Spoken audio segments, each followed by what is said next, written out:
Well, Phil, that's rather restrictive to start with, but it's a good, honest question. I think that we should all consider in doing any procedures to try to limit, what we use, to limit cost and potential for error, so to speak. I guess if I was on a desert island thinking about a standard embolization procedure, so you got 3 little bits of material that you can use, and so we'll palpate the femoral artery, we'll get access to the femoral artery, and then at that point I would use the 3 pieces of equipment that I probably reach for the most, and that would be a standard glide wire, which you probably shouldn't put through an 18-gauge metal needle, but I think if you're careful, we can get away with it on a desert island anyway. And then after that, you'd want a standard angiographic catheter. Probably, I would pick maybe a Cobra 2 catheter, 5 French, and then with that, you could probably access the celiac axis, get out the splenic artery, and then the last final piece of equipment that's been available since the 60s would be a good old-fashioned sheet of gel foam, probably, which is your embolic material that's the cheapest, easiest to use, and probably applicable across many types of procedures. So I would use my gel foam to embolize, say, the splenic artery in this person that may have been a victim of a shark attack, so to speak. So that would probably be my 3 agents of choice. Okay, excellent. Thank you, Eric. There are a lot of medical devices coming out on the market at the moment, and it's important these devices are controlled in some sort of way. What do you think about the current state of medical device legislation and regulation?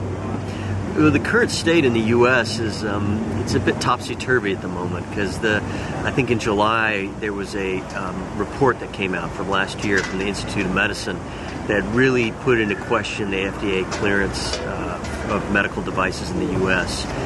In essence, they were saying that the 510K clearance method that we've been using is really inappropriate and is dominated by industry and may be unsafe. So that's added a bit of uncertainty to what we're going to be looking at in the future. I think right now in the U.S. we're about 1 to 3 years behind the European approval process due to IRB policies locally, and as well as the FDA process being somewhat slow. So I think that our efficiency is already suffering. How can we streamline it? I think looking at the European system, we can take some advice from the way our colleagues over the pond are doing things, and try to make our process more efficient. By necessity, we'll have to do it through the FDA. But I think there's a lot of areas where we can improve on our regulatory process and make it faster. Right, okay, it's quite a paradox really, because in Europe the situation's perhaps slightly reversed, and we've had problems with the PIP breast implants recently, and people are suggesting that the regulation needs to be tightened up in Europe. Yeah, and I think that both systems could perhaps come together with a hybrid type of approval process that would really benefit both of us.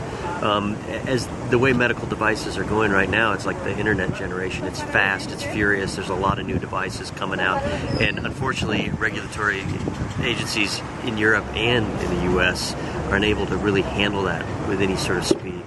Yeah. Do you think the clinicians have got a role in medical device regulation? I think they do, and I think they should have more of a role. The question is how to do that. Physicians as users, and also some of whom are the inventors, are involved in this process, but not to the extent that they can be and they should be. I think industry is dominating the process in the U.S. To maybe some detriment. Okay, thank you very much, Eric. Sure.